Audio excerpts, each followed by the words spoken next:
Bonjour tout le monde et bienvenue dans cette nouvelle vidéo d'Allemand Facile. Aujourd'hui, vidéo un peu posée, au calme, parce qu'on va tout simplement parler de la conjugaison, encore une fois. Et ouais, faut bien continuer. Cette fois-ci, on va s'engager sur le prétérit. Le prétérit, c'est dur, parce que beaucoup de gens ne le comprennent pas et c'est pas forcément aussi simple à expliquer que ça. Alors, déjà le prétérit, on va faire simple, c'est l'équivalent du passé simple ou de l'imparfait en français. Ça va. Sauf que nous, on aurait plus tendance à utiliser l'imparfait aujourd'hui quand on parle. Le passé simple est de moins en moins usité en français, mais il est toujours autant en allemand. Donc c'est pour ça que si vous voulez apprendre l'allemand, il faut savoir utiliser le prétérit. Mais je suis là pour ça, donc on va commencer immédiatement. On va commencer avec la formation justement du prétérit et sur les verbes réguliers et sur les verbes irréguliers. Donc ça va aller. Ne vous inquiétez pas, tout va bien se passer. Commençons déjà avec un verbe régulier. Spielen par exemple. Bon, je pense que vous savez ce que ça veut dire à force, je reprends souvent les mêmes exemples, mais c'est les plus parlants. Spielen, jouer.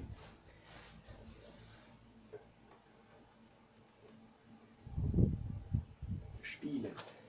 Alors, bon, au présent vous savez le conjuguer. Ich spiele, du spielst, er spielt, et ainsi de suite, und so weiter. Mais au prétérit, ça a une toute autre forme. Alors, déjà, on garde, comme d'habitude,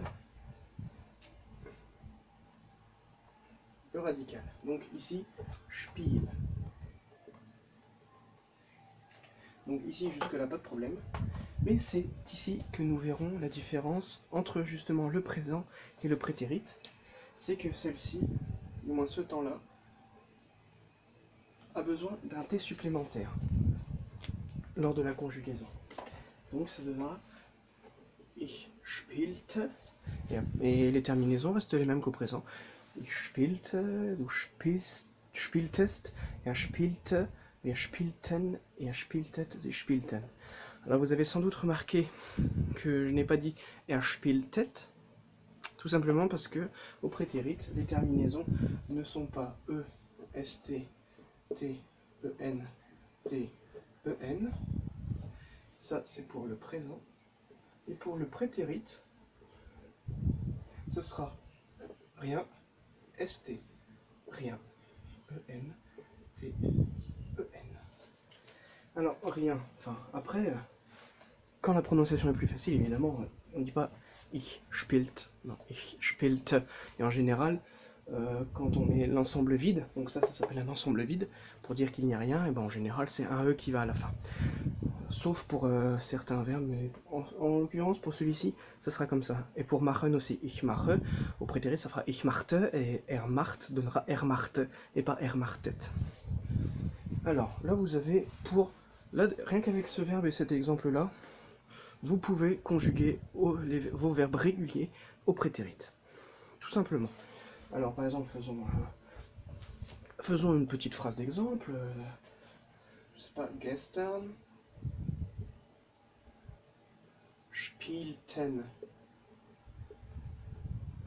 meine Eltern mit meinem Bruder. Même si c'est illisible, je suis désolé, mais bon, je vais vous la relire. Gestern, qui signifie hier, spielten meine Eltern. Donc ici, vous voyez que du coup, sachant qu'on commence par un complément de temps, eh bien, on mettra le verbe directement là et le sujet suivra. Donc en fait, ça fait pas sujet, verbe, complément, mais entre grosses guillemets, complément, verbe, sujet. Le complément de temps, du moins. Complément de temps, verbe, sujet. Donc le sujet, c'est meine Eltern, donc ça reste au nominatif. Vous suivez, c'est bien, je suis content. Alors, gestern spielten meine Eltern c'est ma famille, mes parents, du moins plus mes parents. Mit, avec meinem, ne pas oublier que mit est suivi du datif et que der Bruder c'est du masculin, donc EM. Donc, si on traduit la phrase, hier mes parents jouèrent avec mon frère. Moi, faut pas c'est simple, sinon mes parents ont joué, ou jouaient. Plutôt jouer. Donc là ça va. Bon, pour le prétérit des verbes réguliers, ça passe tout seul, c'est toujours comme ça. Maintenant, passons aux choses un peu plus sérieuses, c'est-à-dire les verbes irréguliers. Alors,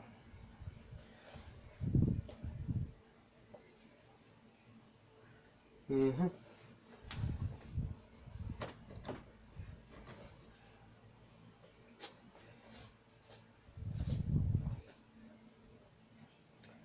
Je reviens.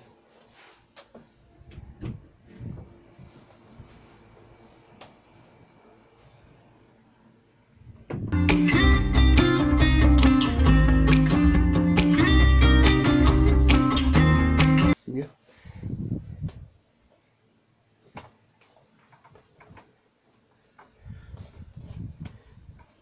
Bah, du coup, j'espère qu'entre-temps, vous avez eu le temps de bien imprimer ce qui était écrit. Hein, parce que là, on va passer sur du lourd hardcore sa mère. Ouais, bon, on va se calmer tout de suite.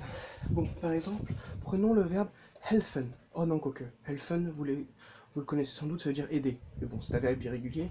Et on va en donner un autre. Le verbe tragen, qui veut dire porter.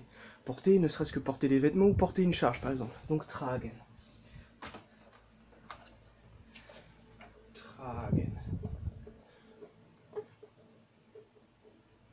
Alors ici, entre parenthèses, vous voyez un OU et un A. Tout simplement parce que le OU détermine le changement vocalique qui sera exercé sur ce verbe au prétérit. Et le A, c'est pour le parfait, on le verra plus tard. Tragen, donc, comme vous savez que le radical sera trac, que le N, on l'efface, vous savez quelle voyelle sera changée. Non, le R n'est pas une voyelle. C'est bien le A. Et du coup, ça donnera pas trac au prétérit, mais trug. Et là, c'est toujours les mêmes terminaisons. Donc encore ensemble vide, ST, ensemble vide, EN, T, EN. Donc, ich trug, du trugst, trug, wir trugen, ihr trugt, sie trugen. On l'utilise pas souvent en prétérit, mais bon, enfin, c'est vrai que sur le coup, même moi là, ça m'a surpris de le dire, même si c'est ça. Ça me faisait bizarre à l'oreille. Enfin bon. Trug, trugst, trug, trugen, trugen, trugt, trugen. Voilà. Bon, ici, du moins pour ce verbe-là, le G se prononce, le G se prononcera surtout comme un K. Hein. Trug. Et devant les EN, ça redeviendra un G. Trug, trugen, trugen. Avec une petite insistance sur le OU. Trugen, trug. D'accord? Super. Je suis content que vous suiviez. Bon, ceux qui sont déjà partis de la vidéo, tant pis, mais bon. C'est utile hein, si vous voulez apprendre l'allemand. Je suis désolé, mais vous n'avez pas le choix. Trug. Alors, maintenant on va voir un verbe, disons, ultra utile. Hein, c'est sincère. Sehen. Sehen. Que veut dire sehen? Que veut dire sehen? Cela signifie voir. Que signifie voir? Si. Ouais, bon, je suis pas... Ouais. On va arrêter. La prochaine fois, je donnerai un cours d'anglais, ce sera plus simple. Enfin bon. Là, vous verrez, j'ai pas mis, ça sera A. C'est pas un A, ça. A. A. Donc, encore une fois, ce sera Z, le radical. Mais au prétérit, vu que la voyelle se transformera en A, on aura Sa. Donc, ich sah, du sahst, er sah, wir sahen, ihr saht, sie sahen. Voilà. Vous êtes prêts pour celui-là? J'ai pas grand chose à vous dire de plus. Je vais vous donner une petite liste de verbes. Là, directement, des verbes irréguliers. Et je vous donnerai les lettres qui entre parenthèses. Du moins, je vous donnerai que celle du prétérit. Le parfait, on s'en occupe pas, on s'en occupera dans une prochaine vidéo. Et pour ce qui est du prétérit, je vous le mettrai entre parenthèses. Et dans les commentaires, je vous invite à les conjuguer. Bah oui, sinon c'est pas drôle. Faut bien que vous participiez un peu. Oh, c'est pas possible. On veut leur apprendre des trucs et puis, enfin, ils suivent. Enfin, c'est pour travailler après. Je plaisante, hein. Mais bon. Bon, allez. La liste de verbes. Là.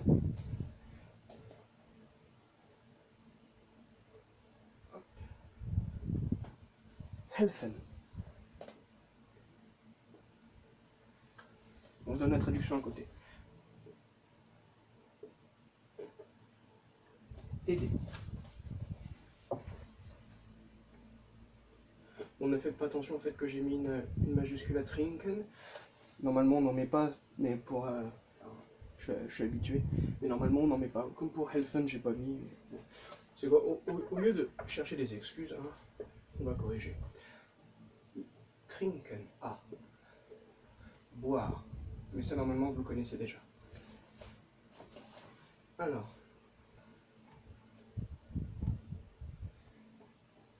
Treffen. Encore un A, qui veut dire rencontrer. Ensuite, pour aller avec boire, manger, essen, avec un A. Mais vous noterez bien que ici, au prétérit, le 2S devient un S7. Juste, voilà, juste au prétérit, ça devient S7. Au parfait, ça change pas et au présent non plus. Alors, helfen, trinken, treffen, essen. Et je vais vous en mettre un dernier. Bien sûr, vous ne les ferez pas tous. Faites-en 2. Voilà, enfin, et vous verrez. Si vous avez le courage d'en faire plus, allez-y. Alors, bon, ça risque pas d'être trop dur. Hein. Ici. Et le dernier, scheinen, qui veut dire briller, scintiller. Non, scintiller, c'est plus glänzen, mais bon, c'est pas grave, briller. Et ici, c'est IE, prétérit. Donc, je vous laisse deviner. Voilà, cette petite vidéo est terminée. J'espère qu'elle vous a plu. N'hésitez pas à vous abonner et à laisser un petit pouce bleu, parce que ça fait toujours plaisir, on va pas se mentir. Parce que quand je vois que j'ai déjà dépassé le compte des 60 abonnés, c'est mind blown. Et voilà.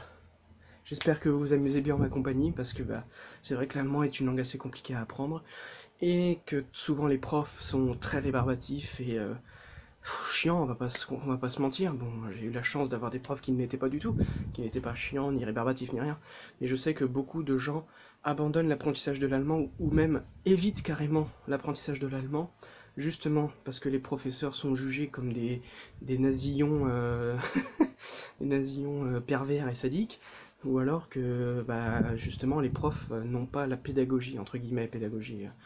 Ils sont tous pédagogues, mais ils n'ont pas la mentalité assez jeune, on va dire, pour capter l'attention de leurs plus jeunes élèves qui veulent apprendre cette langue. Pourtant c'est dommage, c'est une très belle langue, pas plus compliquée qu'une autre. Il suffit de connaître les rudiments et on s'en sort tout de suite, comparé au français. Au français, vous faites 3 ans de français, vous faites 3 ans d'allemand, vous pouvez discuter, vous avez déjà le niveau B1 si tout va bien. Bon, encore une fois, abonnez-vous, commentez, laissez un petit pouce bleu ou un pouce noir si ça vous a pas plu, mais dans ce cas-là, si c'est un pouce noir, je veux savoir pourquoi dans les commentaires. Et ouais, malin le gars. Enfin bon, c'est terminé. Je vous souhaite une excellente journée. Ich wünsche euch einen schönen Tag. Tschüss.